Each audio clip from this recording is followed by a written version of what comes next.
Hi, he is Jen and I'm his AI voice to deliver his presentation today because his English is not very good.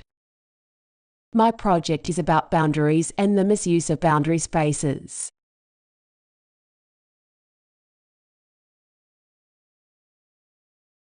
It started with a strange abandoned staircase in my flat. It was an interior staircase that connected me to my downstairs neighbour, but we never entered the flat from here. This strange staircase disrupted the layout of our flat, as well as the constant noise coming from the neighbours.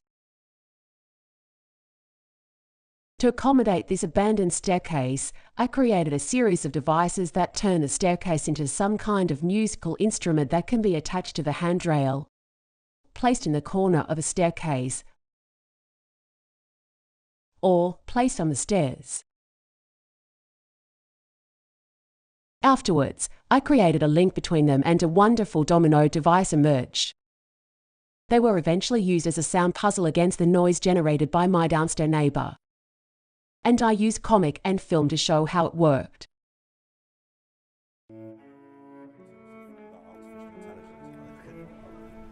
It's not just made up by keywords being programmed in. Taboos. It recognises, irony and stuff. Oh my god.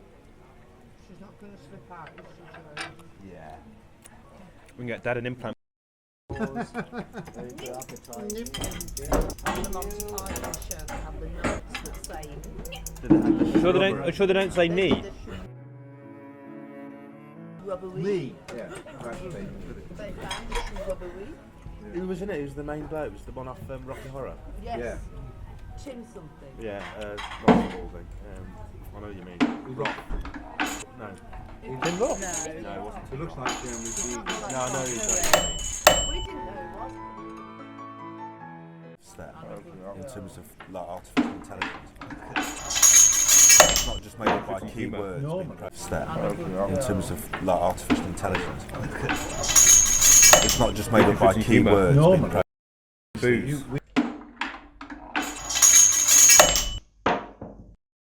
I'm sorry. This drawing shows the mechanism.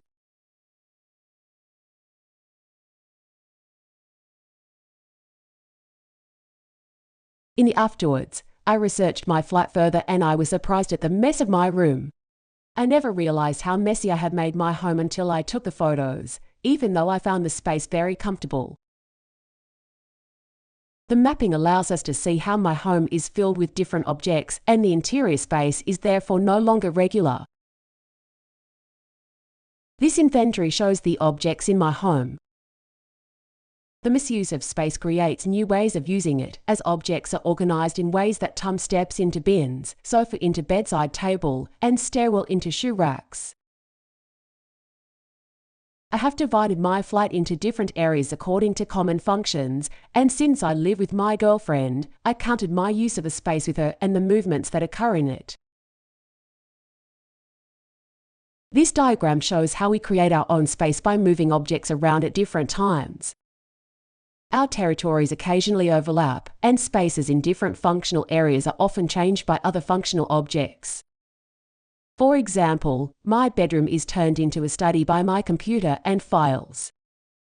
And this behaviour all happens at the boundaries of my defined functional areas. When we look beyond my flat, near the Barbican, there was a homeless man. He occupied and perched on 4 Santander bike stalls, filling his habitat with bags and cups. Extremely sensitive to the boundary spaces on the street, he knows where to put all his belongings, in the dead space between the Leon entrance and the chocolate shop, at the back of the shops, between the infrequently used bicycle stalls. This sensitivity continued to operate during the time he lived here, and he continued to expand his territory by placing objects for a full 8 months. He knows where the materials he wants are thrown on the street and draws a shortcut to collect them. He knows when Leon is on holiday, so that he could shift into the niche by the door. The most important elements of all his possessions are his 2 supermarket trolleys, which have been cleverly inserted between the bicycle stalls that form the walls, pillars, and furniture.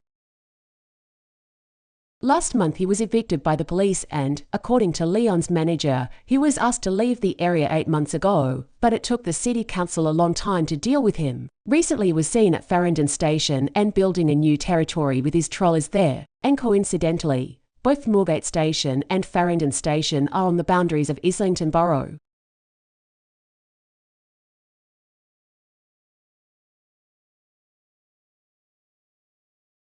Boundary becomes a natural sanctuary for all. It appears to lack effective regulation and as a result becomes a place for novelties or anomalies to occur in the abandoned stairwell of my flat, in the street behind Leon, or even on the boundary of the borough. This map shows the number of bicycles and stalls at docking stations on the borough boundaries. It shows good news. We know that the number of bicycles in a well-run docking station should be no less and no more, and this happens to be the case at the boundaries, even there are few bikes. So we can have the opportunity to add some objects to this boundaries bicycle system. In order to appeal to people to take brief possession of the city's land like a homeless man, I decided to hijack 2 Santander bike stalls. The components have been deliberately separated from the narrow capsule to show the freedom of people. In these collages they are imagined as bathrooms, mailboxes and a range of passable objects. So how do we hijack a bike stall and gain access to its electricity? This diagram shows the mechanism of a bicycle stake locking a bike, where a circuit is connected to power the lock when the bike is inserted. These objects present other possibilities for the use of bicycle stalls and streets, which are used for drinking tea, taking showers, and getting together to watch movies. At the same time, those impressive objects will be advertised as Santander Company and operated by Santander. They will normally be transferred to the appropriate area in the morning and evening by Santander vans with other Santander bicycles, and they will be monitored and maintained at all times. To experiment, I built a partial model of a 1-to-1 tea room. If you are interested, you can also try sitting on it. This animation shows how they work and eventually form a community.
Thank you, that's where I am now.